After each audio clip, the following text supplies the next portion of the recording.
మన జీవితంలో కష్టాలు వచ్చినప్పుడు మనం ఎవరిని ఆశ్రయిస్తాం? మనకు ధైర్యం ఇచ్చేవారిని, లేక మరింత భయపెట్టేవారినేనా?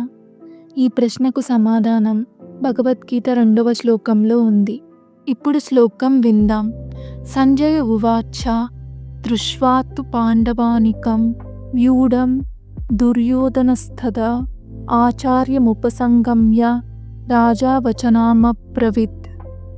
అంటే సంజయుడు రాజుకు చెబుతున్నాడు, ఓ రాజా, పాండవుల సైన్యం యుద్ధానికి సిద్ధంగా ఉన్నట్లు చూసి దుర్యోధనుడు తన గురువు ద్రోణాచార్యుడి దగ్గరికి వెళ్ళాడు. ఇక్కడ మనకు ఒక గొప్ప పాఠం దాగి ఉంది, తెలుసుకుందాం. మనం కూడా కష్టం వచ్చినప్పుడల్లా మనసు కుదుట పడుతూ, ఒక విద్యార్థి పరీక్ష రాయాలన్నా వెళ్ళే ముందు నేను రాయలేను అని భయపడతాడు. ఒక ఉద్యోగి ఆఫీస్లో ఏదైనా సమస్య ఎదురైతే నేను ఈ పని వదిలేయాలి అని అనుకుంటాడు. ఒక ఆటగాడు ఫైనల్ మ్యాచ్లో వెళ్ళే ముందు వణుకుతాడు. అలాంటి సమయంలో మనం ఎవరిని ఆశ్రయిస్తామన్నది చాలా ముఖ్యం.